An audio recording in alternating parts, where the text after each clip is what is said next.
শুভ সকাল আমার সকল বন্ধুদের, তোমরা কেমন আছো? আশা করি নিশ্চয়ই ভালো। আমরাও সকলে খুব ভালো আছি, সুস্থ আছি। আমি Mallika, mini life of Mallika চ্যানেলে তোমাদের অনেক অনেক ভালোবাসা।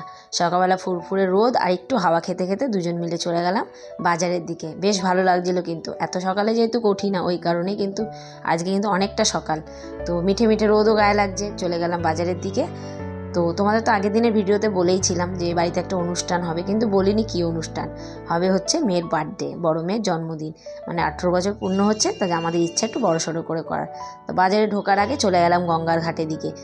ওইটা হচ্ছে বালি ব্রিজ ওই পাশে। আর দাদা দেখলাম মাছও ধরছে। আর দেখো গঙ্গার ঘাটে কিন্তু এখন কিন্তু একটা কুয়াশা কুয়াশা ভাব রয়েছে। আমাদের এদিকে এখনও হয়নি, যেহেতু জলা জায়গা, সেই কারণেই কুয়াশা ভাব। সবাই স্নান করছে, এইসব একটু ভিউটা এনজয় করছিলাম, বেশ ভালো লাগছিলো কিন্তু। আর কি বলতো, রাত্রিবেলায় কিন্তু আমরা কালকে ঠিক করে রেখেছিলাম সকালবেলা উঠবো, উঠে আগে চলে যাব বাজারের দিকে। কিন্তু গঙ্গার ঘাটটা কোনো প্ল্যান ছিল না, প্ল্যান ছাড়াই চলে এসেছি। তারপর আমার পছন্দের সব সবজি, একটা প্রিয় জিনিস আমার, মানে দেখে শুনে বেছে নিতে আমি ভীষণ ভালোবাসি। আমি ব্যাগ ভরছি, কর্তামশাই দিচ্ছে পয়সা, মানে বিলটা পে করছে আমার পছন্দ মতো। আর সকালে সবজিটা বেশ টাটকা। এই যে রিক্সা আসছে, ওই পাশে যে বড় দেওয়াল দেখছো না, একটা ইয়ের মতো রয়েছে, কারখানার মতো, এটা হচ্ছে jute mill, Alambazar jute mill. আমিও কিছুটা বেচে সবজি নিলাম, প্রদীপ একটু কটা বেচে, মানে ওর পছন্দের কিছু সবজি নিল। সবজি বাজার করে চলে আসলাম মাছ বাজারে। এই দাদার মাছগুলো খুব স্বাদ। মানে আমি ডাল্লাপে থাকি, ডাল্লাপ থেকে কিন্তু আমি আলমবাজারে, মানে কোনো অনুষ্ঠান হলে বিশেষ করে ওখানে যাই মাছ আনতে।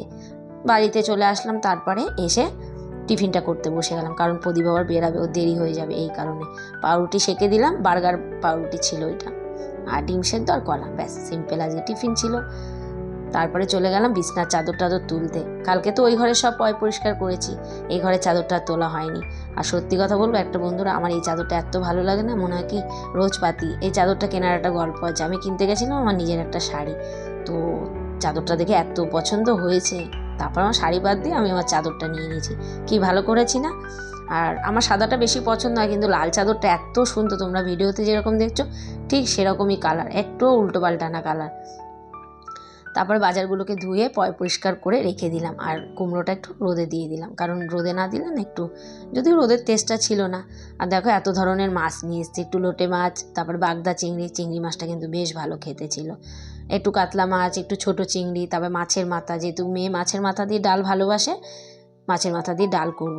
আর আমার মেয়ের যেহেতু জন্মদিন হচ্ছে শনিবার পড়েছে 23 তারিখ, তো 23 তারিখে আমি ঘরে ওকে যেরকম 5 রকম ভাজা টাজা করে দেয়, আমি কিন্তু পায়েস করে দিই না আমার মেয়েদের, সেরকমভাবে দেবো। আর রবিবার মানে 24 তারিখে মেয়ের জন্মদিনটা আমরা বড় করে আমাদের ছাদে পালন করবো, এই আর কি।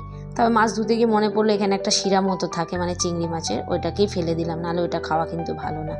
আর সব মাছ তো আর কেটে আনতে পারিনি, লোটে মাছটা অনেক দিন পরে কিন্তু মাছ কাটছি আমি, লোটে মাছটা গোটাই নিয়ে এসেছিলাম, ঘরে এসে কাটলাম।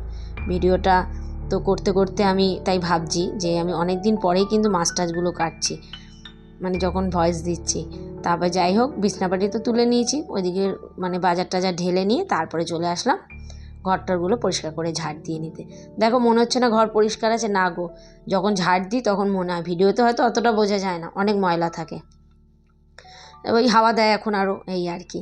আর আমার দুই কন্যা ওই যে বসে বসে মায়ের কাজ দেখছে, আর কি কাজ, ওদেরও টিফিন খাওয়া হয়ে গেছে, আমারও কিন্তু টিফিন খেয়ে নিয়েছি, কারণ অনেক সকালে উঠেছি তো, খিদেও পেয়ে গেছিলো। ঘরটা মুছে নিলাম, এরপরে বসাবো রান্না, কারণ রান্না করতে করতে না ঘর মুছতে গেলে অসুবিধা হয়ে যায়।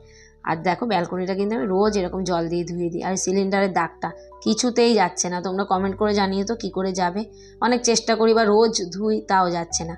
বসিয়ে দিলাম রান্না বান্না, তারপরে মানে রান্নায় করছিলাম আজ পালং শাক চিংড়ি মাছ দিয়ে, আর কি করলাম, ডাল করেছি, আর বেগুন ভাজা আর আলু ভাজা, আর কিছুই করিনি সেরকম। আর মাছ, এই চিংড়ি মাছ দিয়ে কিন্তু পালং শাকটা খেতে বেশ ভালো লেগেছিলো। তো সামনেই আসছে আমার মেয়ের জন্মদিনের ব্লগ, তোমরা অবশ্যই দেখো, ওকে উইশ করো, অনেক বড় হওয়ার উইশ করো, আর কিছুই চাই না। আর পালং শাক তো খেতে খুব ভালোই লাগে। কেমন লাগলো ভিডিওটা বন্ধুরা, আজকে আমার ছোট্ট একটা ভিডিও। তো ভালো লাগলে লাইক করো, কমেন্ট করো, শেয়ার করো, চ্যানেলটি অবশ্যই সাবস্ক্রাইব করো। ভিডিওটা আর বড় করলাম না, এখানেই শেষ করলাম দুপুরের খাওয়া দাওয়া দিয়ে। Tata, good night.